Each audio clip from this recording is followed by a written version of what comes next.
Šiandien susirinkom čia pasikalbėti su nuostabia Aurelija, kuri yra profesionali fotografė ir tikriausiai šiek tiek daugiau papasakos apie save, kad jūs geriau ją pažintumėt.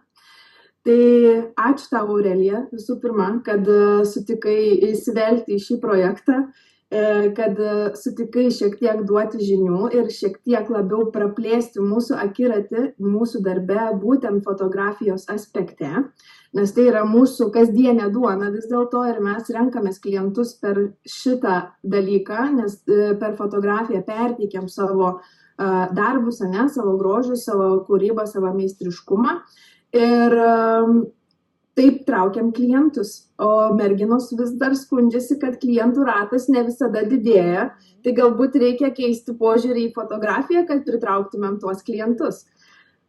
Tai labas, Aurelija, dar kartą. Labas, Juste, labas dar kartą, mes jau čia turėjom užkulisiuose tokį lengvą susipažinimą giliau, tai labai dėkoju tau už tą pasitikėjimą, ačiū tau, kad šiandien aš esu čia ir kad galiu pasidalinti savo 15+ vadinkim fotografavimo darbo patirtimi.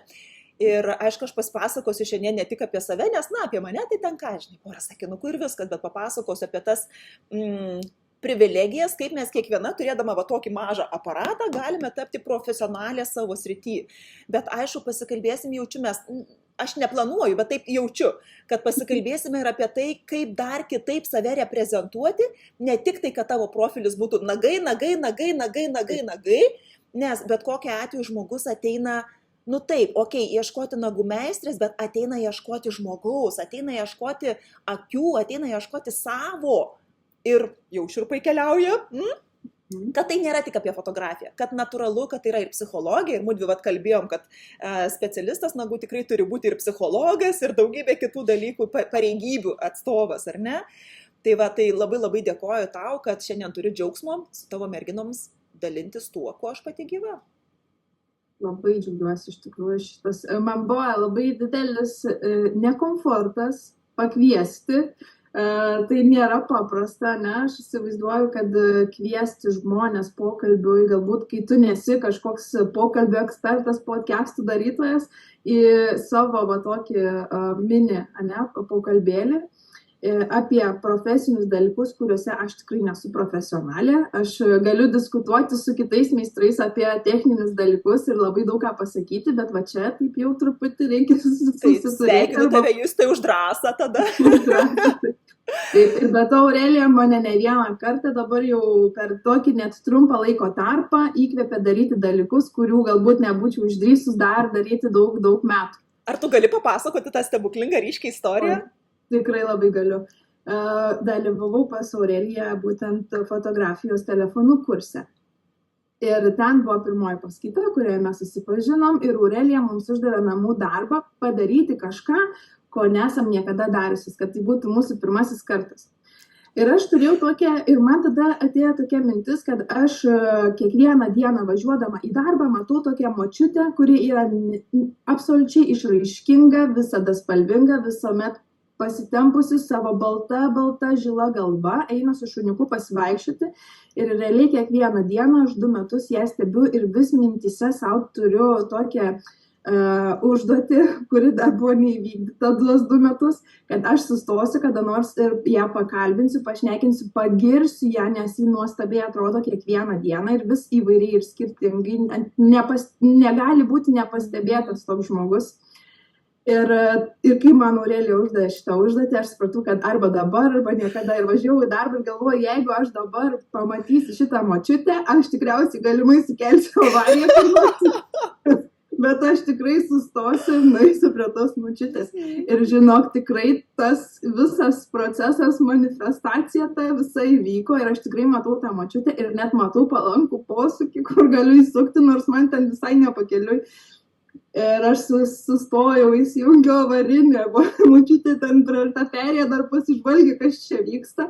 Ir aš išlipu ir aš sakau, labą dieną, aš jūs matau 2 metus, aš jūs stebiu ir jūs atrodot nuostabiai. Ir ta moteris sako, atsiprašau, aš nemoku kalbėti norvegiškai, bet aš kalbėsiu angliškai, jiems sako gerai. Ir aš pradėjau ją pagirti, kad aš ją pastebiu 2 metus ir kaip jin atrodo visada, ir kaip jin ir net šuniukas jos išskirtinai būna aprengtas, ir kad aš negaliu nesižavėti ją, ir aš jai padėkojau, kad jin yra šiam pasauliu ir duoda tam pasauliu čia šitų spalvų. Ir ta moteris pradėjo verkti, sako, man yra 86 metai. Ir sako, aš dabar esu vieniša, ten prieš metus palaidau vyrą, ir man tokia, sako, ir aš einu su šuniuku tikrai kasdien pasivaikščioti. Ir jinai pasižiūrėjo, tada taip peržvelgia, kaip aš čia atrodau, jinai sako, tai tu irgi, sako, šiam pasauliui ne šitą grožį. Tai mes taip apsikabinom, tiesiog tokia buvo ta akimirka, aš nežinau, jin man sustojusi kažkur ir aš net jaučiu, atrodo, tą jos apsikabinimą ir man keliai virpėjo, kaip aš nežinau, kas būtų įvykę tuo momentu. Ir taip nuoširdžiai ir paprašiau nuotrauką pasidarėm ir kažkaip tokia buvo stebuklinga ta akimirka, kad net atrodo neina perteikti to žodžiais. Bet iš tikrųjų ta istorija ir tas vien, kad jinai pradėjo verkti iš to džiaugsmo, kad ją pastebi, kad jinai matoma, kad jinai kažkam kelia gerus jausmus ir tai buvo taip nuostabu. Ir tada per gimtadienį dar buvo antras mano kartas, kai sustojau, kai aš važiavau irgi į darbą išsipuošusi su princesės suknele. Ir aš išlipu iš mašinos, sustojau, ten pamojavau, jam pamirksėjau ir išlipu ir jinai sako, tu su šitokia suknele, sakau, taip, sakau, jūs mane įkvėpėt, sakau, netaupyti rūbų, sakau, nes šitą suknelę guli jau 4 metus gal pas mane spintų ir aš dabar ją tik apsimoviau. Ir jis sako, tu atrodai nuostabiai ir mes vėl apsikabinom, vėl pasibučiavom, tai buvo taip nuostabu ir mes dabar kiekvieną dieną, jin jau žino mano mašiną, jeigu mes pasimatom, mes visada pasimojuojam, pasimirksim, taip.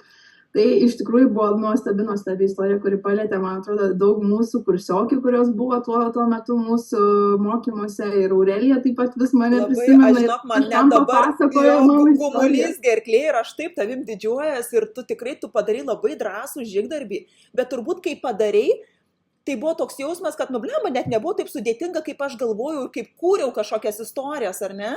Taip, aš nežinau, tikriausiai pati didžiausia baimė yra tada, kai tu nežinai, kaip tave priims, ne, kaip sureaguosi tave, galbūt tave atstums ir tas toksai nežinojimas, kaip viskas vyks, tai dažnai sustabdo mūsų kažkokius tai veiksmus, net galbūt ir gerus, ne, kažkokius ketinimus, nes tu nežinai, kaip visą tai yra, bet kai tai įvyksta ir vis kartu Dievas, kur 2 metus važinėjau, jau aš dabar su jie draugiam galėjau būti ir kavą gerti. Jo, ir iš tiesų čia labai tokia graži tavo istorija ir kitą kartą net aš irgi per savo kitas paskaitas, kurias vedu moterim, sakau, pagalvokite apie tai, kad paskutinis atodūsis ir ar tikrai tu nori išeiti iš to žemės su apgailestavimu? Jauti tą tokį baisų jausmą, kad o jeigu aš niekada taip ir nebūčiau išdrįsus?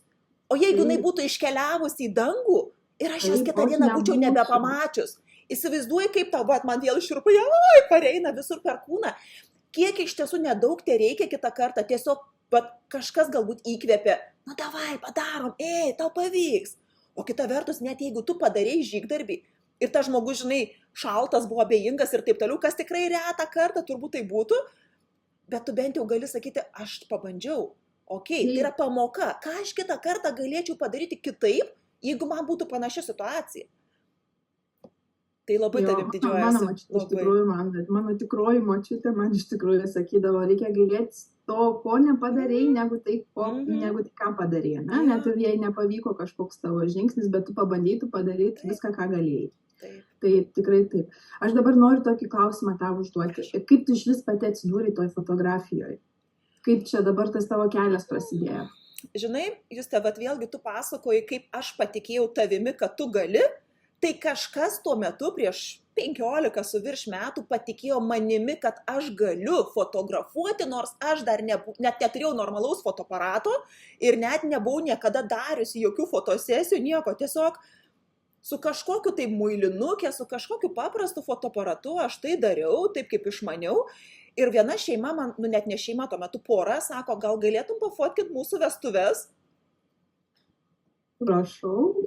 Paskui kolega kitas, žinai, sako, norėčiau šeimos fotosesijos, pasižiūrėk, kaip gražiai žydė alyvos. Sako, gal tu gali mūsų šeimos fotosesiją padaryti? Aš vėl taip, o dangau. Ir žinai, kas buvo sudėtingiausia tuo metu, pirmiausiai patikėti savim, kad aš tai galiu. Bet kažkas jau matė tą talentą, vadinkim, ar ne, bet vėlgi Dievo siūstas žmogus, kuris sako, nueik biškį ją pakrutink ir išlaisvink. Ir dar sudėtingesnis dalykas buvo įkainoti tai finansais. Tuo metugi ChatGPT nebuvo, ten Google'as tikriausiai irgi dar ne kažką, žinai. Ir man reikėjo kažkokiu būdu įsivardinti savo sumą. Tiek vestuvių atveju, tiek šeimos fotosesijos atveju. Ir aš kaip pirmą kartą pamačiau, kad ten dar litai tuo metu buvo, kad galima uždirbti 100 litų nuo šeimos fotosesijos. Man 100 litų buvo tuo metu, wow, kokie pinigai, žinai. Ir buvo, tai žmonės mėnesį dirbdavo. Taip, ir va ta žinutė tokia, kad blemba, tai tu gali daryti tai, kas tau patinka, kur tu jauti kaifą, kur tu jauti skraidai, kur tu kuri, realizuoji savo potencialą ir dar pinigus už tai gauti. Wow. Tai va, tai buvo tikrai labai tokia kelionė įdomi ir va dabar ačiū tau už tą prisiminimą, kad aš tikrai jaučiausi nejaukiai, nes aš galvojau, kad kaip čia man, kokiu čia man, iš kur tų pavyzdžių darbų parodyti, kad aš nieko neturiu, ką aš darau. Bet va tiesiog išdrįsau žengti tą žingsnį, kad nu gerai, pabandom, padarom, už pusę kainos tuo metu negu rinkoje yra, bet va tas patikėjimas kito žmogaus, kad tu galės labai labai reikalingas yra. Tarp kitko dabar, kaip tu priminėjai apie tas muilinės, aš dabar prisiminiau, kad mano paauglystė iki pat kokių 23 gal metų, taip pat nuo paauglystės iki 23 metų, aš tikrai buvau sužavėta fotoaparatais. Ir tikrai turiu namie dar visai neblogą fotoaparatą pas mamytę. Tai aš žinok, parsisiųsiu jį tikrai čia į Norvegiją ir kažkaip jį pabandysiu išnaudoti. Atkelsi tą antikvarą. Atkelsiu antikvarą, pažiūrėsiu, ar dar rodo, ką nors. Gerai, smagu. Nu, va, vėl įkvėpimo gavai, ar ne? Jo, vėl įkvėpimo gavau, reikia ochto. Blembačkai, kaip čia gerai.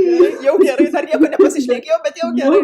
Visą jau dabar ačiū. Ačiū, viskas paskaita baigta. Kitur jau dabar viskas jau fotografuoju kažką. Ja, liuks. Ar tau teko kada nors susidurti su manikiūro, plaukų, nežinau, makiažo kažkokiais fotosesijos aspektais, ne?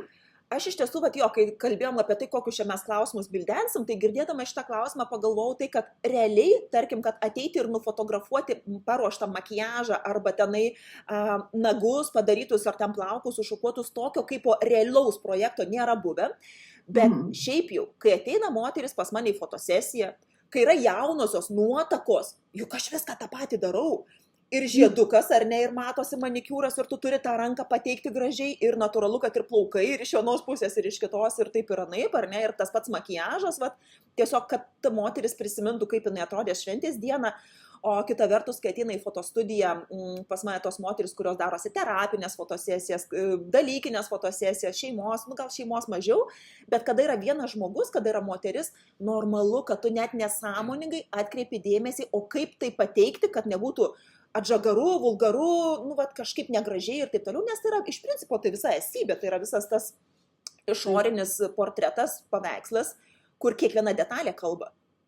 Tikrai taip. Bet atskiromis tokiamis detalėmis nesena, tarkim, mane. Bet kaip ir sakau, tarkim, jeigu fotografuoji santuoką žiedą, tai normalu, kad kad tada tokiu atveju natūralu, kad jūs pastebi ir manikiūrą ir kaip ten gražiai pateikti. Tikrai. O ar apskritai pastebi darbus, ar socialiniai medijai tau iš vis meta nagų nuotraukas, tarkim, kažkokias, ne? Ir kaip tu tai matai, kokias tos pagrindinės klaidos, kokias meistrai daro pagrindinės klaidas tavo akimis? Ok, dabar būsiu nepatogi kažkam, gerai. Bet nesusiasmeninkite, ar ne? Taip. Nes pirmiausiai tai žinutė pažinti save, kas aš esu, nes natūralu, kad mūsų darbai kalba per mane. Ir jeigu aš dabar pasakysiu, žinai, turi būti nuotraukose estetika, minimalizmas, subtilumas ir taip toliau, bet jeigu tu esi chaotiška asmenybė, jeigu pas te tvarka yra betvarkė, ar ne, jeigu tavo rūbų spinto yra chaosas ir tau taip čiotka, jeigu tavo prieskonių spintelėje ten viskas išbirė, bet tu viską randi, tai net ir mano pastebėjimas, kad reikia estetikos minimalizmo, tai nebūtinai tai turi būti apie tave, teisingai. Bet mintis ta, kad vis tiek tai turi būti išlaikyta tam tikros, kaip taisyklės, kaip struktūra tam tikra ir taip toliau, tai aišku, labai didžiausia turbūt dėmesį atkreipiu tada, kada nėra šviesa suvaldyta. Nes fotografijoje šviesa yra pagrindinis įrankis.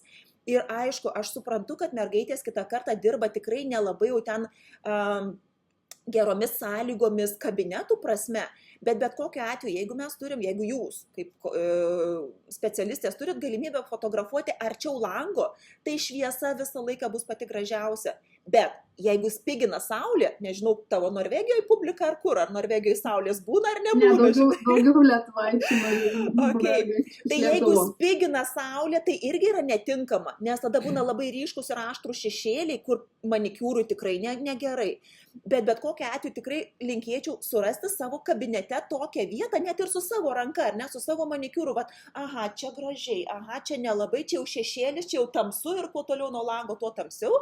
Tai vat kvietimas, kaip ir sakau, paieškoti tų rakursų šviesos šaltinių, pirmiausia, nuo gyvos šviesos, nuo tos, kur gamta dovanoja, ar ne? Jeigu taip nutinka, kad neturiu, negaunu, keičiasi tas ar ne šviesos šaltinis, tai aš asmeniškai dažnai naudoju va tokį dalyką, nežinau, per praeitus mokymus rodžiau ar nerodžiau, tai yra tokia kaip papildoma šviesa. Aš ją deduosi ant telefono, jinai yra mobili, kad man nereikia žiedo, nereikia kažkokių specialių lempų ir taip toliau. Ir tarp kitko šitoj šviesoje yra, nežinau, ar matysis ar ne, toj palauk, parodysiu nuėmusi. Ir šilta, ir šalta.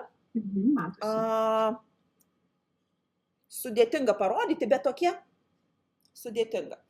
Tai yra taškeliai. Ir šilta, ir šalta šviesa, vadinasi, duos optimaliausią kelvinų skaičių, ar ne, tą tokį, kad būtų ne tik tai šalta ir rankoms labai negražu, ir ne tik tai geltona, nes rankos geltonos vėl atrodo, kažkaip tą reikia tokį optimalų variantą surasti. Ir galima netgi intensyvinti. Vėlgi, nepakankamai čia gerai bus kaip pavyzdys parodyti, bet galima intensyvinti šviesos šaltinį, kad arba šviesiau, arba tamsiau. Ir galiu netgi parodyti tokį, kad įsivaizduokit, kad tai yra papildoma šviesa, kuri gelbėja arba kenkia. Tai dabar, jeigu žiūrėkit, šviesos šaltinis iš čia, tai jau čia perkalta, o čia šešėliuoja, jau ne kažką, teisingai. Jeigu šaltinis iš viršaus, tai vėlgi čia perkalta, čia ne kažką. Jeigu iš apačios vėlgi drama, teisingai. Iš kitos pusės vėl ne kažką. Tai idealu naudoti šviesos šaltinį iš priekio, tai lygiai taip pat ir su nagais. Paieškokite to šviesos šaltinio, kaip aš galiu pateikti, bet tikrai nefotografuokite iš viršaus, nes tada ir ranka pati bus tokia kaip vulgari, tokia, kieta ir taip toliau, nes rankos fotografija tai yra kas grakštumas, lengvumas, ar ne, toksai estetika ir taip toliau. Tai va, tai kalbant apie šviesą, tai labai dažnai pastebiu šitą minusą, kad neišpildoma. Toliau antras dalykas, ką atkreipiu dėmesį, kad yra per daug aplinkų visokių detalių. Blemba, jeigu neturim skonio, tai žinot, kas yra geriausia? Nieko. Minimalu yra pats idealiausias variantas, jeigu tikrai neturim iš savęs tokio kaip ekspozicijos pateikimo, gal vadinkim, ar ne, nes ne visiems duota. Aišku, kitą kartą, jeigu atrodo, blemba, ten tos kolegės padaro gražiai ir ten tos detalės tinka ir dera, tada pabūkim kaip ekspertės, mokytojos, tos tyrinėtojos, o kokia detalė panaudota, o kaip pateikta, kad aš galėčiau pasimokyti, kaip ta mano kolegė sukūrė būtent tokią nuotrauką. Ir ypatingai, tarkim, kai žiūrim kokius Pinterest, arba dar kokius nors ten fainus puslapius, taigi mes matom, kaip yra gražu ir mes pastebim, kas man gražu. Tai pabandykime įjungti tą akylumą ir paanalizuoti, kas man patraukia dėmesį, kas man ten gražu. Ar man gražu rankos pateikimai, galbūt 2 rankos sudėtos, ar man gražu šviesa, ar man gražu detalė, o gal man gražu fonas, o gal gražu filtras, kuris uždėtas. Nes vėlgi tada į trečią dalį keliaujant, kad kiekvieną nuotrauką reikia apdirbti. Aš suprantu, kad kai kurios sakys, oi, tai tada čia iškraipai realybė, čia kažkas netikro ir taip toliau, bet kiekvieną nuotrauką bent minimaliai tikrai reikia apdirbti, kad tai kontrasto šiek tiek uždėti, kažkiek pašviesinti, galbūt kažkiek tai uždėti tokį minimalų filtrą, presetą, gal netgi turėti tą savo tinkamą, kuris būtų tiesiog, kad suvienodinti visą tavo stilių. Bet mintis ta, kad kiekviena nuotrauka jinai vis tiek turi būti šiek tiek pačiupinėta daugiau. Ir aišku, dar labai svarbu parinkti foną, parinkti antrą planą. Tai jeigu vėlgi tai yra bardakas, chaosas ir toks daug triukšmo tame plane ir galbūt netgi nešvarus koks nors paviršius, ant kurio fotografuojam, tai vėlgi nėra tinkamas pasirinkimas fotografuoti. Ir aš asmeniškai labiausiai atkreipiu dėmesį ir man labiausiai traukia tie meistrai, kurie rodo ne tik tai savo darbus, bet rodo, iš kokio puodelio geria ryte kavą, kur jie važiuoja į darbą, kaip jie kalba, kokios yra jų vertybės, kaip jie tai mato tą pasaulį per savo prizmę, bet jeigu man rezonuoja, tai yra mano žmogus, tai yra mano meistras, kaip faina. Nes kalbėjom apie tai. Tu ateini pas meistrą, tau reikia pabūti valandą, o gal ir daugiau, ir tau reikia gerai jaustis tame komforte su juo, ar ne? O ne tik tai, kad, gražiai padarėte, apkarpė tuos nagučius, odeles ir taip toliau, bet tu turi gerai jaustis su juo kaip su žmogumi.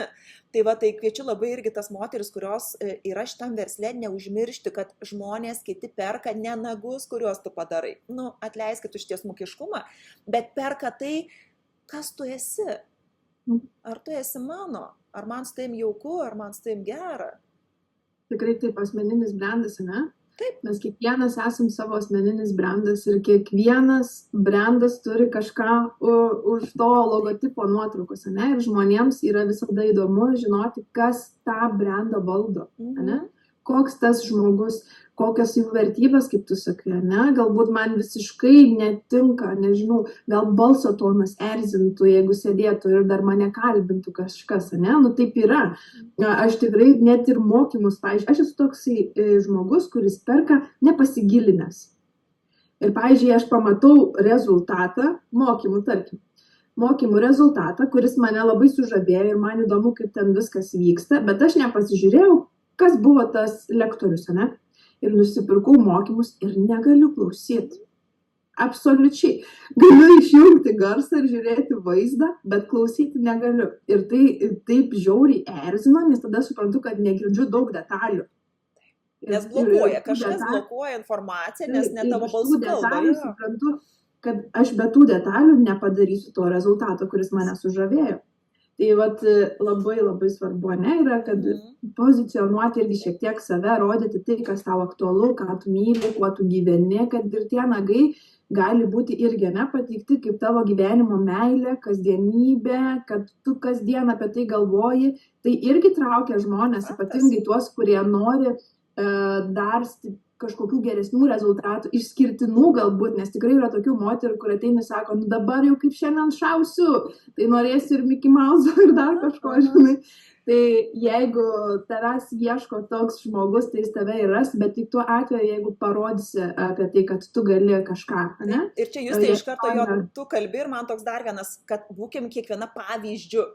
Jeigu aš esu nagų meistrė ir aš ten geriu, žinai, kavą, o čia mano atsilaupę nagai, arba ten vienas trumpesnis, kitas ilgesnis, arba kažkokia, tai kažkaip, tai būk pati, ar ne, susitvarkiusi ir netgi, kaip ir sakau, tu tarsi rodai nagus, bet tą patį kavos puodelį paėmusi, natūralu, kad tipo tu reprezentuoji kavos puodelį, arba vat, koks šiandien rytas, bet tai, kas tave, tos, kurios tave mato, kurios tave stebi, tikrai atkreips dėmesio, o kaip čia pas ją sutvarkyti nagai, kokios čia tos tendencijos ir taip toliau, ir taip toliau. Ir aš asmeniškai tai labai dažnai, jeigu renkuosi, tarkim, nagų meistrą arba kažkokį kitą dalyką, tai aš perku tą produktą, kuris man sukelia jausmą. Ne tai, kad ant balto lapo, ant balto fono yra nufotografuoti gražiai paruošti nagai, retai, kada aš perku tokį dalyką. Aš perku ten, kur, pavyzdžiui, laiko kokį nors puodelį, arba kur nors, kur ant jaukaus mėgstinio apsikabinusi, ar ne, ir tas detalė yra, arba kažkaip, man tas patikdavo toksai, kad matosi galbūt nagai, žiedai matosi, nes tu matai mėgstinį stilių, ar ne, tą tokį jausmą, kad aš tuos nagus pasidariusi, aš noriu jaustis kaip ta mergina, sėdėdama tam automobilį ir laikydama akinius puodelį kavos, arba tiesiog paėmusi kažkaip už savo palto, mėgstinio ir taip toliau. Toks jausmas mums susitapatina, kad jau kai iš tuos nagus pasidarysiu, tai aš jausiuosi taip, kaip ta mergina jautėsi tuo metu toj nuotraukoje. Tai to jausmo labai kviesčiau ir paieškoti. Aš suprantu, kad kartais galbūt nėra patogu tas mūsų klientės, dabar šitaip, o dabar šitaip, o dabar va šitaip, o dabar va šitaip, ar ne? Bet gal visų ir nereikia. Gal turėkim tas kelias klientės, kurios lojalios, kuriom pačiom faina, ir palikim ilgiau, ne? Jeigu ten manikiūras, nežinau, kiek trunka ten dažymas, tai būnė valandą laiko, palikim 1,5 valandos, sutarkim su jie, galbūt kažkokius mainus padarykim, nežinau, ar kainos, ar kokybės, ar DP kažkuo tai, ir paprašykim, sakykim, tikiuosi, tu nieko prieš, jeigu mes tada po tavo padarimo nagų, mes skirsim dar laiko nufotografuoti. Ir tada pagalvo kaip, pasigaudyk idėjų, Kaip galima tai būtų nufotografuoti, apgalvok iš karto arba savo kabinete, o gal išeiti į lauką, o gal tikrai nueiti ir kavos atsigerti kaviniai su ja ir tegul jinai laiko tą savo puodelį kavos, o aš nufotkinsiu, kokie gražus nagai. Iš tikrųjų, labai, pavyzdžiui, mano atveju, ne, kai ypatingai kokius mokymus darai, filmuoji, ne, fotografuoji, aš bent vieną kartą per mėnesį dirbu apskritai nemokamai su modeliu. Puikiai Ir reiškia, kad jin pas mane ateina, jinai skiria savo ilgesnį laiką, jinai gauna nemokamai paslaugą, bet tada aš jau ją išnaudoju, kaip jau galiu, ne? Mainai įvyksta, taip. Taip. Ir video pasidarau, ir mokomuosius kažkokius, ne, klipus, ir nuotraukų pasidarau, ir nebijau, kaip tu sakai, pastatyti jos, paprašyti, kad pasisuktų, dar kažką padarytų, žiedus pasimatuotumėm kažkokius, kas tinka, kas netinka. Ir tikrai manau, ir kiekvienam meistrui verta skirti daugiau laiko, ne, tą pusdienį gerą, padirbti bent vieną kartą. Galima susitarti net ne skirtingas rankas pasidaryti su modeliu, ne, jeigu jis jam priimtina, jeigu žaismingas modelis, ne, gali skirtingus dizainus padaryti, skirtingomis spalvomis šiek tiek ir panašiai, tai jau turi 2 tokius kūrinius į tą mūsų kontento kūrimą. Ir taip, ir tada vėl ir save perteikia, ne, per tas nuotraukas ir savo matymo to kampo, nes visi iš savo varpinės matom skirtingai, ne. Tai tikrai galima sugalvoti daug dalykų, kaip galėtumėm ne tik prabėgom tai padaryti prie stalo.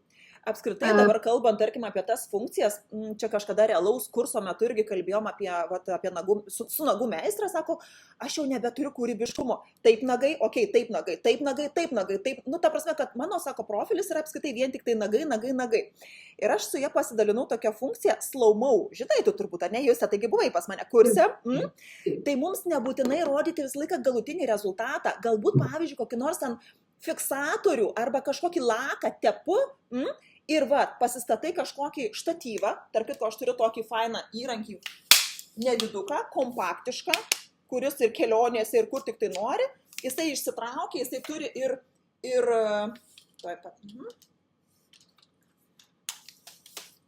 ir nuleidimą, ar ne, žemo kampo, kad telefoną įsistačiau ir aš turiu, ir įsistatai čia telefoną, užstatai slow motion ir tepi kažkokį laką ir tebūnie makro vaizdu tiesiog lakas, kaip purslas, kažkoks kaip bumbuliukas, kaip kažkas tas, ir tau jau žiūrėk, yra postas, ne, ir jau yra kitaip. Tai tartų visų nuobodžių, vadinkim, arba tiesiog klasikinių kadrų, turėjo kažką tokio ir jau žmonės, wow, kaip įdomu, kaip geras, kaip kitaip kažkaip. Tai ir dar tų funkcijų visokių yra, tai paskui gal man jūs leis tam papasakoti daugiau, tai papasakosi. Būtinai. Tarp kitko, dabar irgi gaunu tokių pastebėjimų, ne, arba merginų klausimų. Man telefono kamera blogai fotografuoja.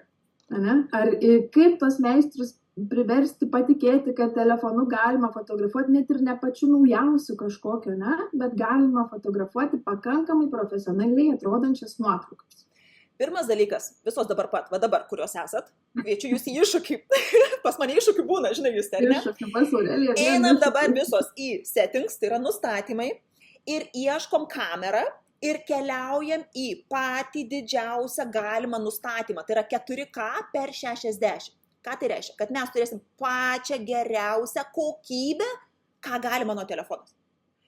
Aišku, prieš fotografuodamos nusivalom kameras, nes tokia dulksna ir rūkas labai dažnai matosi nuotraukose ir iš karto aišku, kas neįvyko, ne, kad tai ne kameros esmė, kad ta kokybė neatsitiko, ar ne, o tai yra tiesiog, nepagalvojau.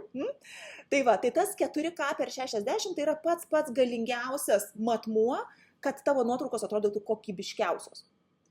Aišku, turėkit minty, kad tokia nuotrauka turi daugiau svorio negu, tarkim, 1080 ir ten 30 ar ne per sekundę, kur ten močiutei nusintei, kaip ten anūkas, žinai, braškes valgo ir taip toliau, kur pilnai užtenka tokio minimalaus kokybės atveju, ar ne? Ir kad nuotraukas pratrinti tikrai reikės daug dažniau ir atlaisvinti telefone vietą daug dažniau.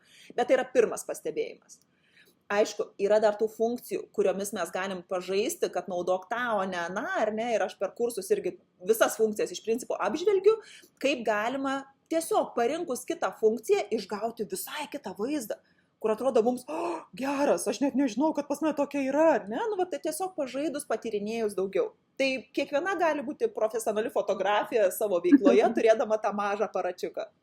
Tikrai man Aurelija priminė tą funkciją, kurią iš tikrųjų labai seniai žinojau, bet dabar tai labai dažnai naudoju, tai kad galima patamsinti pačio jau nuotraukos darimo metu tą foną ir, man atsivėrė dar daugiau galimybių. Bet atrodo, jinai ta funkcija buvo pas tavį visą laiką, ne, bet kažką tai reikėjo pabaksnuoti. Bet kad ją naudoti. Aha. Ir jau tu tapai iš karto ūgtelėjusi, tavo nuotraukos tapo tokia, žinai, glamūrinės. Iš karto mano mistiški video paliko, nes tokie su jausmu kažkokiu. Taip, dar norėjau paklausti apie redagavimą. Kokias programėlės galbūt rekomenduotum, tokias paprasčiausias, ar užtenka telefono redagavimo funkcija, ne? Kad ten, kaip tu sakai, pridėti šiek tiek kontrasto, šiek tiek šviesos, kažkur nuimti, kažką biškiuką pamažinti, kažką padidinti. Tai pirmiausia, tai kaip tu ir sakai, pirmiausiai pabandykit tą nuotrauką pažaisti su tais koregavimo įrankiais, kurie jau yra telefone, nes dažnai tikrai to ir užtenka. Kontrasto padidinimas, galbūt šarpo uždėjimas, galbūt šviesos ir ten balanso sureguliavimas ir taip toliau ir labai dažnai pilnai užtenka. Bet jeigu matot, kad trūkumas, tai aš kviečiu tokią programą išbandyti kaip Lightroomas. Ir aš ją mėgstu labiausiai ne tik tai ten, kad ten galima ir apkarpyti, ir kontrastus, ta prasme, daugybę funkcijų turi redagavimą uždėti, bet man kaip jin patinka dėl presetų. Aš dabar ant tokios bangos esu, kad man patinka presetai, kur su lengvu matiškumu. Kaip tu sakai, duoda gylio, duoda pamąstymo, juolab, kad aš dar tokia irgi darausi, žinai, sąmoningesnė, dvasingesnė ir man taip labai gražiai, kad aš net savo buitinės kažkokias nuotraukas ar tenai keliauju miške, žinai, konkorėžiai fotkinu ir uždedu tą matišką filtrą. Ir tada tampa toksai kaip atpažįstamumas ir išskirtinumas kito žmogaus akyse, nes labai dažną kartą tokių komentarų gaunu. Aš skrolinu, žinai, tarkim, Facebook'e ir aš dar nematau, kieno tai yra nuotrauka įkelta, bet aš jau suprantu, kad čia Bacevičienės, nes yra kažkoks išskirtinis tas braižas, ar ne, stilius ir taip toliau. Tai per tuos presetus, neiškraipant spalvos, neiškraipant realybės, su presetais galima tiesiog susivienodinti savo visą tinklelį gal, ar kaip jį pavadinti, ar ne, tą savo portfolijų. Netgi tą patį presetą galima kartais būna tai, kad jo reikia 100%, bet kartais jo užtenka tik labai minimaliai, kad šiek tiek išryškintų, ten uždedi 10%, 20% ir taip toliau. Tai apie tuos presetus irgi per kursą daugiau pasakoju, kaip juos panaudoti, kaip išsirinkti, kokie tinkami yra ir taip toliau ir taip toliau. Bet labai geras įrankis. Labai. Aš irgi mėgstu. Aš šiaip mėgstu labai Snapseedą. Yra toks irgi. Tai jis irgi pakankamai toks paprastas, nesudėtingas, bet irgi visko yra. Tai jo, man patinka irgi Snap, bet ir su Lightroomu irgi esu pasižaidus neblogai. Dabar taip, apie merginas labai dažnai klausia apie patį rankų pozavimą, ne, ir tą rankų sustingimą, ar tam guminės rankos kažkokį tai išvengimą. Ar turi kažkokių patarimų, ne, kaip atpalaiduoti modelį, kad galėtų tą ranką, ne, sakyti, nežiūrėk dabar, užsimerk, atpalaiduok. Jo, tai čia vėlgi tampa psichologijos terapiniai dalykai, ar ne? Nes paprastai jau kai moteris sako, kai aš sakau, arba tu sakai, kad dabar fotografuosimės, tai iš karto mums... Taip. Tai kaip tu dabar padėti ir taip toliau, ir tampa, kaip sakai, guminės ledinės tokios. Taip, kaip žąsies, berėtų tik plėvelių. Tai lygiai tas pas mane, fotostudijai, kai darau fotosesijas, irgi, žinai, ir taip, ir anaip, žinai, tos rankos, tikrai. Tai tiesiog kartais aš pati ateinu ir taip, ar ne, tiesiog atpalaiduoju. Spustelnu skausmingiau, ne, ir atpalaiduoju. Kitą kartą tiesiog pasakau jai kažką tai tokio, arba, pavyzdžiui, mes kaip pozos, ar ne, kad ten parengi kažkokią pozą, nes irgi ne visos pozos kiekvienai tinka. Tai tu, maždaug nujausdama, kas tai per žmogus, parengi kažkokią pozą ir jinai, kaip medinė kažkokia pasidaro. Tada sakau, dabar nusipurtai, nueini, dabar pareik ir padaryk tą patį, tik tai taip, kaip tu jauti. Ir tada ir atrodo, kad tu jai pasakai, kaip reikia daryti, bet tas jos paskui natūralus padėjimas rankų, jis tampa natūralus jai. Ir, tikrai ne taip, žinai, padės, kaip tu ten liktai sakei taip, žinai. Tai iš principo tai yra, ką tu jai pasakysi. Jeigu yra poreikis ten kažkokią kompoziciją padaryti, tiesiog gali paimti ir patraukti tą pirštuką, ar ne, kad nebūtų tas. Bet iš principo, čia yra tos vietos, kur gali tiesiog atpalaiduoti pačią ranką, kad nebūtų įtempta. Ir aišku, gražiausia tai būtų tada, kada nėra delnas padėtas ir taip toliau, o pati kriauklytė. Netgi taip galima būtų fotografuoti mane, ne, kaip ale. Ir va čia gali būti nagai gražiai sutvarkyti ir tai jau yra mano pavyzdinė tavo, kaip, specialisto pavyzdinė nuotrauka. Nereikia ten, žinai, nagai pirmam plane, ne. Tada iš karto dirba kas? Stilius dirba, plaukai dirba, makiažas, emocija, o aš esu kaip mano kinta iš karto. Tai va turi tokį irgi bliūdą, nuo emocijų čia sproginėja viskas. Tai va, tai kitą kartą tokios nuotraukos, natūraliai, ar ne? Va, pirmiausiai labai gražiai žiūrisi ta dalis negu šita dalis, ne? Nes tai yra elegantiškesnė, bet va, kaip meistras pasuk šiek tiek, kad matytųsi tie tavo nagai. Ir nebūtinai jie visi 5 turi akivaizdžiai matytis kažkaip, ne, bet tiesiog emocija. Nagai yra ir emocija, ir rūbas, ir stilius, ir taip toliau. Taip, kažkoks lūpų kamputis, ne, matomas lūpų dažas kažkoks, ne, kad kaklo papuošalas gali, ne, būti, gali šiek tiek jį paimti kažką padaryti. Taip, arba jo, va, tarkim, už marškiniai, ar kažkoks, ar ten plaukus, kaip nors gali, tiesiog, ar ne, va, nebūtinai, kaip ir sakau, vat, akivaizdžiai, kad visi tau 5 pirštai matos ir tik tai toksai nuotraukos pateikimas yra galimas. Nebūtinai. Pardavinėkit tą emociją, vat kaip ta moteris jausis, kaip pamatys tą nuotrauką. Ką manai apie makro tas linzes? Ir tuos labai smulkius detalius, ne, kažkokius didelius. Aš kartais, aš labai mėgstu makro, ne, fotografavimą irgi, bet mėgstu susirasti tokią linzę, kuri mato iš toliau šiek tiek. Ir kartais, kai matau meistrus fotografuojančius su makro būtent kamera, ne, ir matosi maža dalis, ne, tarp odelės ir tarp nago, ir kartais nebesuprantu, kas tiek daug tam fone visko, jeigu dar dizainas su kokiais blizgučiais, šakės man, aš nesuprantu, kas ką norėjo parodyti, ne, tai kaip reikėtų su tą makro susivaldyti. Tai va taip, kaip ir tu, kad sakai, žinai, jeigu tau yra priimtina ir matai kaip kūrybiškumą ir čia, čia apie mane, aš ten visą laiką gamtoj fotografuoju makro, tai galima pritaikyti. Bet aš nekvieščiau viso portfolio, viso tinklelio daryti vien tik makro. Tai galėtų būti kaip intarpas, bet irgi tu turi labai gerai apgalvoti, kad ta odelė būtų tobulai sutvarkyta, ar ne? Nes makro tai yra kas, kad kaip per didinimo stiklą viskas matos. Jeigu ten užkirto dulkelė, tai, žmogų gali išleisti tarsi, ar ne? Bet jeigu tu fotografuosi su ta dulkelė, kitas žmogus neateis pas tave. Tai va čia labai yra subtilu, labai atsargiai reikėtų. Tikrai taip, įtemptos rankos, taip. Ką norėtum pasakyti kiekvienam meistrui, kuris galvoja, kad man tai nesigauna gražiai nufotkinti? Aš jau čia negaliu su šituo susitvarkyti. Girdžiu savivertės trūkumą. Galimai. Girdžiu klausimą, ar tu esi savo vietoj, ar tu esi pagal pašaukimą, o gal tavo tikslas yra tik uždirbti pinigus ir kuo greičiau eik šalin viskas, aš noriu kitą ir dar atneš man ten 5 eurų, žinai, ir dar kitas 5 eurų, tik yra apie tai. Tai čia yra apie tai, kad vat, jeigu tu esi savo vietoje, jeigu tu čia gerai jautiesi, jeigu tu supranti, kad gelbėjai žmogui, tai vat apie šitai. Labai geras palinkėjimas toks, ne, patarimas. Taip, aš visada susimastau iš tikrųjų, kad aš iš tikrųjų tai moteriai su tokį padarau aš turiu vieną moterį, kuri sako, man negaila tau mokėti tiek pinigų, kiek tu paprašysi. Ir aš toks sakau, kodėl, nes visoms gaila, žinai, kad čia sako tik nagai, o čia man mokėti kažkiek reikia daug. Sako, dėl to, kad aš nueinu pas masažo meistrą ir aš jam sumoku tos 50 eurų, aš gaunu 1 valandą malonumų. O su tavo nagais aš mėnesį laiko džiaugiuosi kasdien. Sako, dėl to man yra negaila, nes aš kaip mėnesį, ir tada man taip iš tikrųjų galvoju, aš padariau kažkokį džiaugsmingą mėnesį. Palengvinai kito žmogaus gyvenimą mėnesį laiko. Kito žmogo poreikį. Jis sako, aš gersiu šiandien šampaną ir aš apglėpsiu taurę ir aš matysiu visą tai, ką aš matysiu visą mėnesį ir aš tuo džiaugsiuosi.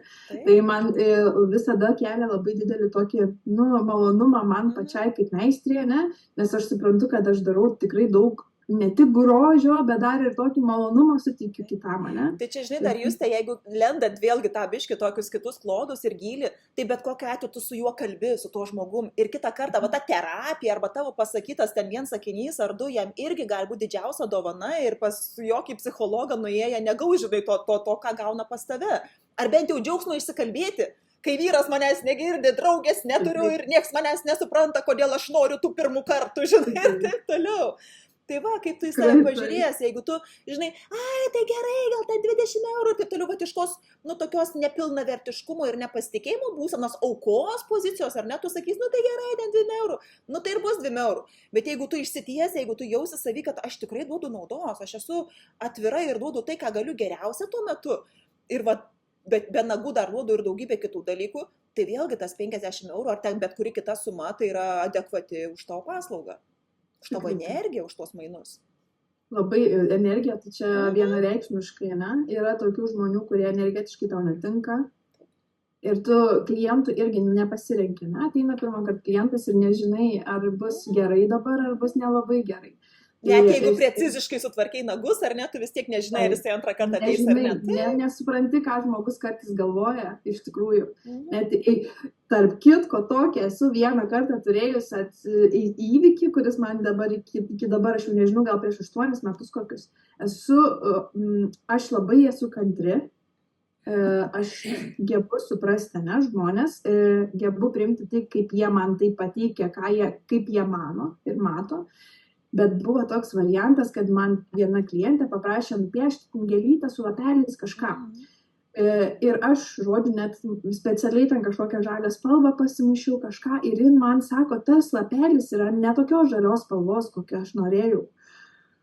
Man šitaip kirto, žinok, ir per kelius, ir per tą aš paimu teptuką, paimu paletės, padėjau jai prie akių ir sakau, dabar aš jums leidžiu nupiešti taip, kaip jūs norit. Tai buvo man labai pačiai toks irgi didelis iššūkis, nes aš niekada taip nebūčiau pasielgus, bet tada supratau, kad tai aš tai darau, tai yra mano braižas, mano matymas, net jeigu tu manęs to prašai, tu turi suprasti, kad mano braižas yra kitoks, ne? Kiekvieną kartą atsinešus iš Pinteresto nuotrauką, aš negaliu nukopijuoti. Aš tai yra mano kūryba, mano detalės. Tavo identitetas, taip. Taip, ir kai aš jai tai padariau, jin sako, ne, tai viskas gerai, manis gerai, tu tik pabaigus.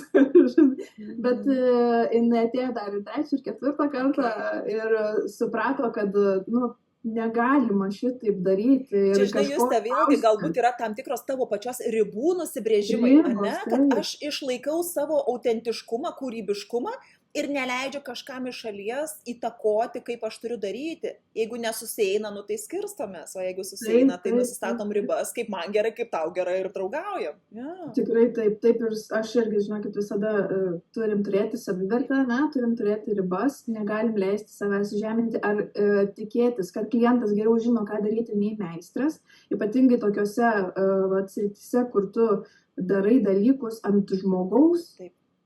Ir turi žinių, tam esi kvalifikuotas, ne, tam ir eini mokymus ir keli kvalifikaciją ir tau aiškina, kaip man dabar, ne tai, kad aiškina, bet tiesiog kartais reikalauja dalykų, kurie galbūt tam klientui visai netinka. Tai reikia tikrai turėti ribas. Ir dabar noriu paprašyti, Aurelija, kad tu pakviestum merginas prisijungti į savo nuostabų kursą, kuris įvyks kažkada, tu pasakysi datą, ne, ir šiek tiek papasakok apie jį. Aš tai noriu tavęs paklausti, nes, žinai, atsiliepimai yra patys geriausi pardavimai. Dabar taip vyksta mainai. Jo, aš noriu Juste tavęs paklausti, kokius 3 dalykus, pavyzdžiui, savo išsinešiai, kas tau buvo fainiausia tame kurse, apie ką tau jisai buvo, ir tada aš papasakosiu tuos, žinai, bazinius techninius dalykus.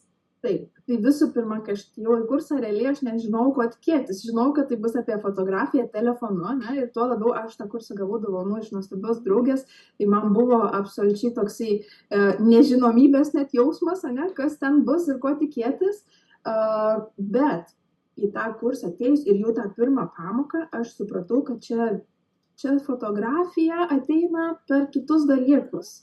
Ne? Ateina per tave, tada tu priverti mane sutelkti dėmesį į save, pabandyti save pažinti, netgi pritaikyti prie kažkokių archetipų, ne? Žinau šitą žodį dabar jau, čia pakilau levelio aukščiau. Okay. Tai po to, netgi ir po tos paskaitos apie tipus, apie kaip tu save matai, ne, kaip save pozicionuoji, kokios tavo stiprybės kažkokios tai, ne, ko tu negali kartais pakeisti. ir supratau, kad dar po to giliau, dar ieškau, kas čia įvyko, aš nesupratau, ir čia biški, ir čia galiu būti, ir čia ne, man šitas netinka, jau dar giliau, kad tai man labai labai surezonavo tas gilumas, save pažinti ir per tą savęs pažinimą tada jau eiti į fotografiją.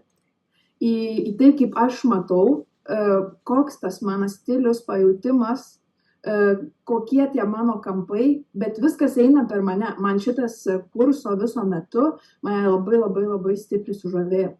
Ir ta stiprybė, užduočių davimas tokių, nebūtinai apie fotografiją, bet per fotografiją, ne? Kaip sta moterim, ar ne, sustok ir nufotografuok šiuo atveju, ar ne, padaryk kažką pirmą kartą, kada paskutinį kartą darėjai. Šitas man buvo, jeigu mes mokomės dalykus techninius, ne, ir mes turim pristatyti nuotraukas darbų, ir mes žiūrim ir koncentruojamės į techniką. O šitie mokymai buvo per save į fotografijos techniką, ne? Bet viskas iš pradžių eina per tave ir tada eini kažkur ir fotografuoji ir pradedi matyti dalykus kitaip. Trečdalio taisyklė man labai patiko. Pradėjau matyti atspindžius balose. Ir nesikeikti, kad palijo, kaip tik džiaugtis, ar ne, kad gali kažkaip kitaip kūrybiškumą išlaisvinti. Daug tokių dalykų, aspektų, kurie mane labai sužavėjo ir kuriuos aš pradėjau iš naujo, atrodo, galbūt ir žinojai kažkur, kažkada kažkas girdėjai, bet nebandai praktiškai.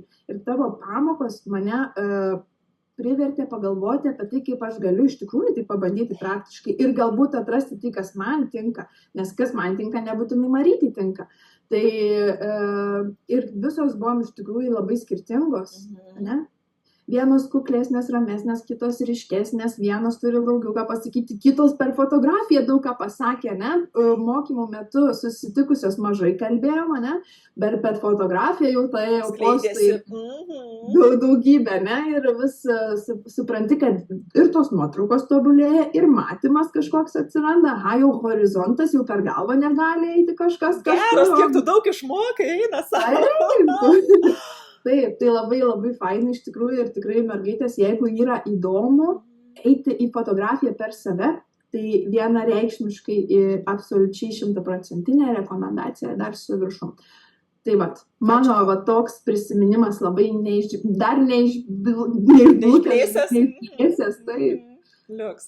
Tai iš tiesų beveik labai daug visko ir pasakei, kad tai nėra tik tai apie mygtukų paspaudimą. Taip, mes eisim ir apie šviesos valdymą, ir apie kompozicijas, ir apie taisyklės, ir apie trečdalio taisyklę, kur privalo kiekviena žinoti bet ką fotografuodama, ir apie produkto pateikimą ir daugybę kitų techninių dalykų. Tikrai jie yra. Bet šitas kursas ir buvo apie tai, kad pažink save, kas tu esi. Ir ar tikrai tavo nuotraukos kalba apie tai, kas tu esi, o ne kažkieno primesta, kad aš turiu tokia būti. Ar tavęs nevaržo kažkieno rėmai. Ir aišku, archetipai, kad kaip man apsirengti, kaip man pasidažyti, kaip man susišukuoti, kokios pozos man tinka, ką jos reiškia, ar ne, ar tai pasako apie mane. Ir kaip suvaldyti tą savo kūną, kokia emocija mano yra labiausiai, kur fotografuotis, ar gamtoj prie drugelių, ar tenai kažkur prie architektūrinių pastatų. Pirmiausia, kai aš pažįstu save, tada man paprasta ir apsirengti, ir nusirengti, ir save pateikti, ir būti tikra. Ta prasme, kad tada tu socialiniai medijai komunikuoji tuo, kas tu esi. O ne taip, kaip tau, pavyzdžiui, atrodė, ne, kad, žinai, šiandien reikėtų čia drugelių, o tu esi, pavyzdžiui, archetipas, koks nors lyderis, tvarka, struktūra ir taip toliau. Apie kokias gėlytės drugelius ir rožinę spalvą? Ne apie tai. Tai toks buvo miksas to kurso ir aišku, mes dar kalbėjom ir kalbėsim ir šitam kurse, kuris nuo gegužės 27, tarp kitko prasidės, kalbėsim ir apie reelsų dirbtuves. Kas tie reelsai, kodėl mes kiekvieną turim numokėti bent jau ABC, kad tai yra tikrai pranašumas prieš, draugės, bičiulės, konkurentės, kaip jūs jas norit pavadinti, ir kad tai yra istorijos pasakojimas, kurią mes galim pateikti daug daugiau tiek savo vertybių, kūrybiškumo ir toj pačioj savo profesiniai srity galim atsiskleisti daug labiau, negu tiesiog nuotrauką padarant. Tai tas kursas apima 4 savaitės, tai susitiksim kiekvieną trečiadienį, nuo 27 dienos, tuo aš paimsiu grafiką, kad nepameluočiau tikslių dienų. Aha, jau biški pamelavau. Ištrinam, ar ne? Antradieniais. Jo, nuo 27 gegužės kiekvieną antradienį 4 kartus nuo 18 valandos vakaro Lietuvos laiku mes susitiksim porai valandų Zoomo pavidalu, tai yra online, kad gali dalyvauti iš bet kurio pasaulio ar miesto ir mokysimės tai, ką dabar su Juste kalbėjom. Nuostabus projektas, iš tikrųjų labai džiaugiuosi, kad tu taip irgi išdrįsai, greičiausiai irgi nebuvo lengvas, ne? Kažkas irgi manim patikėjo, taip, ir tarp kitko irgi gavau tokį smūgį, kur aš galvoju, kaip aš dabar atsikelsiu, kaip man. Ir pasirodo, va žinai kaip yra, tu gauni kažkokį išbandymą, kažkas tau pasako, ne, kažkoks didelis projektas, kurio tu labai tikėjai, kur tu ten galvoji, wow, čia visų metų projektas ir tau sako, projekto nebus.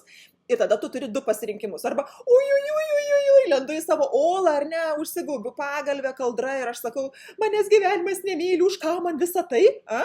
Arba tu gali iš kitos perspektyvos, kad, čia tikriausiai yra paslėpta kažkokia dovana, taigi Dievas mane myli, pažiūrim, kokia čia ta dovana. Ir va tada, kai aš, širpukai pareina, ačiū tau visatą, kai tau pareina suvokimas, kad ieškok dovanos, o ne trūkumo, tada tu galvoji, tai gal pradėti savo kursus daryti.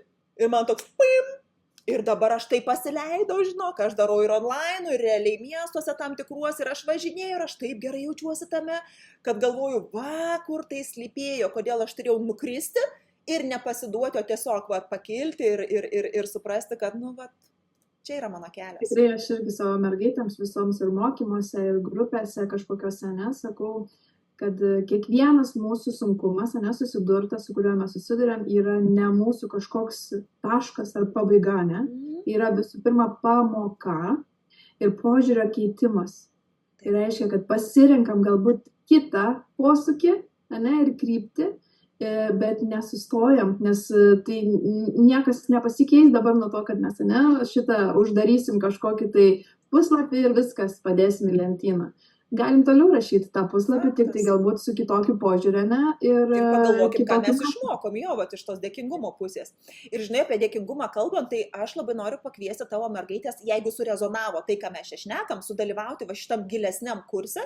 Ir jo kaina yra 99 eurai už tą mėnesį, mūsų ten 8 valandas, bet su kodu, pavyzdžiui, Justė 10, jūs gausite 10% nuolaidą, ar ne? Tai va, tai dabar buvo reklama, bet natūralu, kad... Dabar galėjo nuskambėti jūsų reklama. Bet natūralu, kad apie žemę reikia irgi kalbėti apie pinigus ir drąsiai kalbėti apie pinigus, nes, tai yra irgi energija, tai visata mus girdi ir tikrai drąsiai kviečiu įvardinti ir savo paslaugos kainą, be jokio pasikuklinimo, kad aš esu verta. Tai va, tai mano kursas yra vertas to pinigo į tuos mainus. Tikrai taip. Ir noriu tau padėkoti ir dar paprašyti, kad paskutinį sakinį pasakytum kažkokį palinkėjimą visoms mergaitėms ir būsiu tau labai labai dėkinga už visą šitą nuostabų mūsų pokalbį. Švieskite, spindėkite, nenusižiūrinėkite nuo kitų šviesos, nei nuo Aurelijos, nei nuo Justės, nei nuo Simonos Marytės ir taip toliau. Atraskite, kuo aš esu ypatinga, kuo mano šviesa gali būti naudinga šitam pasauliui ir spindėkit savimi, būkit unikalios, nerealios, fainos ir ateis žmonės tie, kurie sakys, čia mano, aš noriu su jie kurti. Taip kaip mudvi, kažkas įvyko, chemija, kažkokia, aš noriu su tavim kurti, nesvarbu, koks projektas, aš noriu su tavim kurti. Taip, kad neužgoškite savo saulės, o jos užteks visoms. Labai gera, labai gražiai, nuostabiai pabaigiau mūsų pokalbį. Ačiū tau labai, aš labai tikrai, jeigu tu man leisi, aš galiu net ir pasidalinti savo kodu ir plačiau. Prašom. Ir pakviesti žmonės. Prašom. Jeigu tik jauti kvietimą tame, tai aš tau būsiu be galo dėkinga, jau esu be galo dėkinga. Labai gerai, tai būtinai dar paskleisim plačiau visą šitą žinią. Ačiū labai visoms už laiką, ar ne, atsisveikinam, o mes dar biškį pabūsim, gerai tada? Gerai, ačiū labai ir sakau, aš iki pasimatymo, tiek tau Juste, tiek tavo kolektyvams. Iki malonaus.